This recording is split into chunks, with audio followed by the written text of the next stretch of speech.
Om Swastiastu. Assalamualaikum warahmatullahi wabarakatuh. Shalom, nama budaya, salam sejahtera bagi kita semua. Halo semuanya, perkenalkan kami dari kelompok 3, yaitu ada saya sendiri, Ana Agung Kersasya Adinda Dea NIM 2247, dan rekan saya IGD Agus Aditya Wirapranata NIM 22221. Nah, di sini pada kesempatan kali ini kami akan menjelaskan kepada teman-teman semuanya bagaimana hasil analisis kami terkait kinerja, struktur, dan juga strategi dari rantai pasok yaitu PT Nestle Indonesia. Oke, tanpa berlama-lama lagi, ditonton sampai habis ya.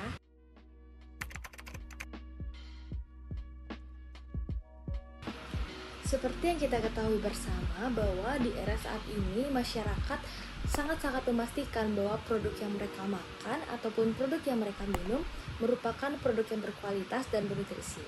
Hal itulah yang mendorong PT Nestle Indonesia selalu berupaya untuk menciptakan produk yang bernutrisi bagi masyarakat Indonesia khususnya. PT Nestle itu sendiri merupakan sebuah perusahaan global yang didirikan pada tahun 1866. Sedangkan PT Nestle Indonesia beroperasi di Indonesia sejak tahun 1971.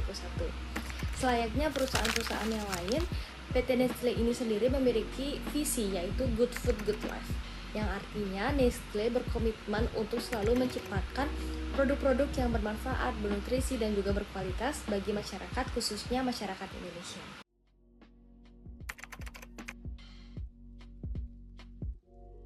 Nah, struktur rantai pasok dari PT Nestle Indonesia mencakup 3 komponen utama, yaitu ada aliran produk, aliran uang, dan juga aliran informasi. Nah, yang pertama yaitu aliran produk. Aliran produk dari PT Nestle Indonesia itu dimulai dari bahan baku yang dikumpulkan dari pemasok lokal ataupun internasional. Setelah itu bahan baku tersebut akan diproses dan didistribusikan ke pabrik yang terletak di Pasuruan, Karawang, dan juga Cikupang. Setelah itu, produk itu akan disebarkan ke seluruh daerah di Indonesia. Yang kedua yaitu aliran uang. Dana atau uang yang berasal dari konsumen akan dikembalikan ke pemasok. Setelah itu, uangnya akan digunakan untuk investasi ataupun pengembangan dari PT Nestle Indonesia itu sendiri. Nah, yang ketiga yaitu ada aliran informasi. Nah, PT Nestle ini sendiri menggunakan teknologi ERP atau Enterprise Resource Planning, yang dimana teknologi ini dapat digunakan untuk memantau stok, permintaan, ataupun tren pasar yang terjadi secara jarak jauh. Teknologi ini juga digunakan untuk memastikan bahwa rantai pasok itu sendiri berjalan secara baik dan juga dapat terintegrasi dengan baik. Oke, kita udah selesai bahas struktur rantai pasok dari PT Nestle Indonesia. Sekarang, saya akan menjelaskan bagaimana strategi rantai pasok dari PT Nestle Indonesia itu sendiri.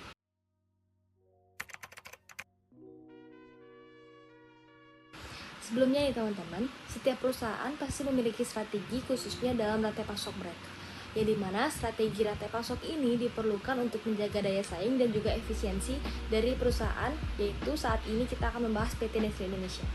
Oleh karena itu, PT Nestle Indonesia menerapkan 3 strategi utama dalam rantai pasok atau manajemen rantai pasok perusahaan mereka.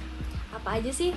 Strategi yang pertama yaitu efisiensi biaya, yang dimana PT Nestle Indonesia melakukan konsolidasi sumber daya dengan tujuan untuk menghemat biaya dan juga menekan biaya tanpa mengorbankan kualitas dari produk mereka.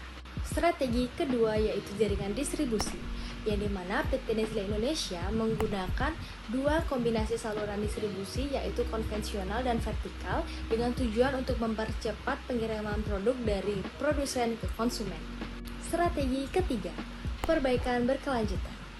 PT Nestle Indonesia memiliki metrik kinerja, yang dimana tujuannya untuk memonitoring hasil kerja dari tim mereka.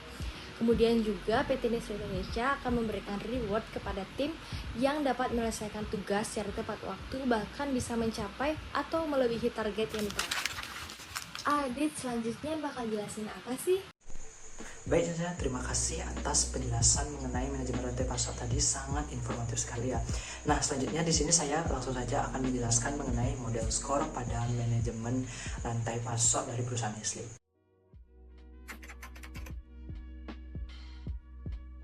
Nah, sebelum itu kita perlu tahu apa sih itu skor. Skor atau Supply Chain Operations Reference merupakan kerangka kerja yang dikembangkan untuk memetakan, menganalisis, dan mengoptimalkan kinerja rantai pasok dalam suatu perusahaan. Nah, model ini terdiri dari 5 proses utama yang saling berhubungan. Nah, proses tersebut diantaranya ada plan, ada source, ada make, ada deliver, dan ada return. Dimana kita akan membedah satu persatu. Yang pertama di sini ada plan atau perencanaan. Nah, tahap ini meliputi perencanaan seluruh aspek rantai pasok untuk memastikan bahwa permintaan konsumen dapat dipenuhi dengan efektif. Perusahaan merancang sebuah strategi untuk pengelolaan stok, perencanaan kapasitas, perkiraan permintaan, serta perencanaan kebutuhan bahan baku. Nah, dengan perencanaan yang baik, perusahaan dapat mengantisipasi perubahan permintaan pasar dan menghindari masalah seperti kelebihan atau kekurangan stok. Oke, yang kedua ada source atau pengadaan.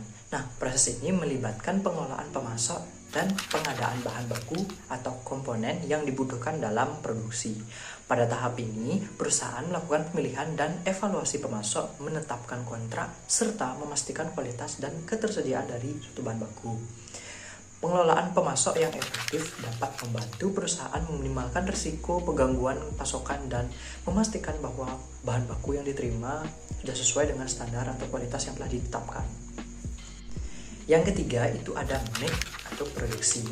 Pada tahap produksi itu meliputi pengolahan bahan baku menjadi bahan produk jadi. Nah, pada tahap ini perusahaan mengelola proses produksi mulai dari manajemen kapasitas, pemeliharaan mesin, hingga kontrol kualitas.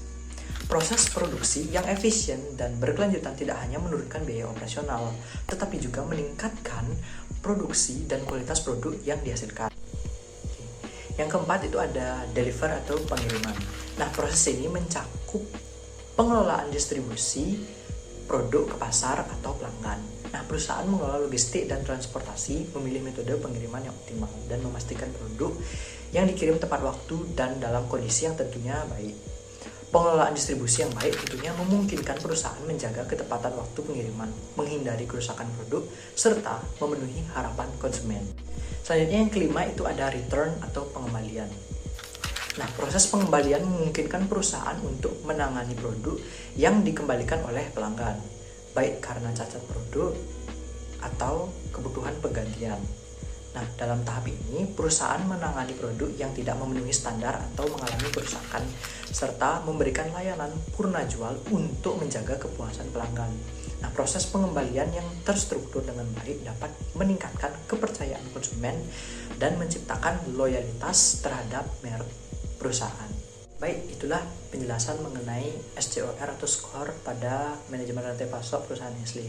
Nah, dengan penerapan model skor ini, perusahaan dapat melakukan perbaikan berkelanjutan, mengurangi biaya operasional, meningkatkan kualitas produk, serta merespon perubahan pasar dengan lebih cepat. Nah, model ini memungkinkan perusahaan untuk memahami setiap aspek dalam rantai pasok secara mendetail dan mengoptimalkan operasional secara menyeluruh atau holistik, sehingga dapat mencapai keunggulan yang kompetitif dan berkelanjutan. Baik, di sini selanjutnya saya akan menjelaskan mengenai kinerja biaya rantai pasok dari perusahaan Nestle. Nah, biaya rantai pasok ini biaya yang digunakan untuk menjalankan operasional dari rantai pasok perusahaan Nestle. Nah, terdapat 3 biaya di sini, yaitu ada biaya inventaris, ada biaya transportasi, dan biaya teknologi. Yang pertama itu ada biaya inventaris. Nah, PT Nestle Indonesia mengalokasikan sebagian besar biaya untuk inventaris bahan baku seperti susu, gula, dan bahan kemasan. Nah, pada tahun 2023, biaya inventaris tercatat mengalami kenaikan sebesar 4% dibanding tahun sebelumnya, dengan nominal mencapai 1,2 triliun. Nah, biaya ini mencakup penyimpanan dan pengelolaan stok bahan baku dan produk jadi di fasilitas pergudangan yang tersebar di beberapa kota besar seperti Jakarta dan Surabaya. Kemudian yang kedua ada biaya transportasi. Nah, dalam distribusi, PT Nestle menggunakan armada yang sebagian besar disewakan dari mitra transportasi pihak ketiga, terutama untuk pengiriman yang memerlukan pendingin. Pada tahun 2023, biaya transportasi tercatat sebesar 300 miliar, yang dimana itu meningkat 10% dari tahun sebelumnya, didorong oleh kenaikan harga bahan bakar dan kebutuhan distribusi ke wilayah terpencil. Kemudian yang ketiga ada investasi di teknologi. Nah, PT Nestle Indonesia terus berinvestasi dalam bidang teknologi informasi guna meningkatkan akurasi data stok dan pelacakan inventaris. Nah, pada tahun 2023, perusahaan mengeluarkan uang senilai 100 miliar untuk mengembangkan sistem Enterprise Resource Planning atau ERP yang menghubungkan data penjualan dengan inventaris dan permintaan pelanggan. Nah, sistem ini memungkinkan Nestle untuk mengurangi atau mereduksi waktu tunggu dalam pengisian stok hingga sebesar 15%. Baik, di sini selanjutnya ada kinerja layanan rantai pasok dari PT Nestle Indonesia. Nah, terdapat tiga hal yang akan dibahas, yaitu waktu respon, variasi produk, dan ketersediaan produk. Nah, untuk waktu respon, nah dengan sistem rantai pasok yang efisien, waktu respon PT Nestle Indonesia untuk mengirimkan pesan rata-rata adalah 2 hari untuk area perkotaan dan 4 hari untuk daerah terpencil atau pedesaan atau daerah terpencil lainnya. Nah, waktu respon ini berkontribusi pada kepuasan pelanggan, di mana perusahaan mencapai tingkat kepuasan pelanggan sebesar 85% pada survei yang dilakukan pada tahun 2023. Yang kedua ada variasi produk. Nestle menawarkan berbagai produk dengan lebih dari 100 varian, termasuk susu, kopi, sereal, dan air minum. Nah, pada tahun 2023, perusahaan memperkenalkan 10 varian baru yang berkontribusi pada peningkatan penjualan sebesar 5%. Nah, variasi produk ini membantu perusahaan untuk tetap kompetitif dan memenuhi beragam preferensi dari konsumen. Yang ketiga ada ketersediaan produk. Nah, Nestle Indonesia menerapkan strategi make to stock atau MTS yang memungkinkan produk selalu tersedia. Nah, tingkat kekosongan produk hanya sebesar 1%, jauh di bawah rata-rata industri yang pada umumnya mencapai 3%. Nah, strategi ini didukung oleh analisis data permintaan yang memungkinkan perusahaan memproyeksikan secara akurat dari stok tersebut.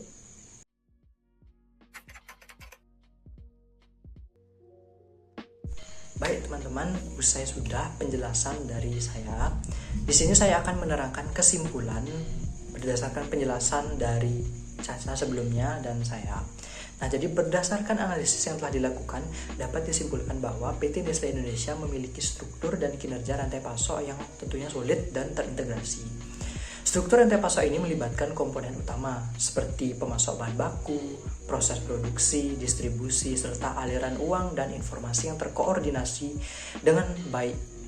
Nah, PT Nestle Indonesia bekerja sama dengan pemasok lokal dan internasional untuk memastikan keberlanjutan pasokan bahan baku yang berkualitas serta menggunakan sistem Enterprise Resource Planning atau ERP untuk meningkatkan efisiensi aliran informasi. Baik, demikian penjelasan dari saya dan Caca. Apabila kami melakukan kesalahan, kami mohon maaf yang sebesar-besarnya. Akhir kata saya tutup dengan Parama Santi, Om Santi Santi Santi Om. Wassalamualaikum warahmatullahi wabarakatuh. Shalom, namo buddhaya, salam sejahtera bagi kita semua. Terima kasih.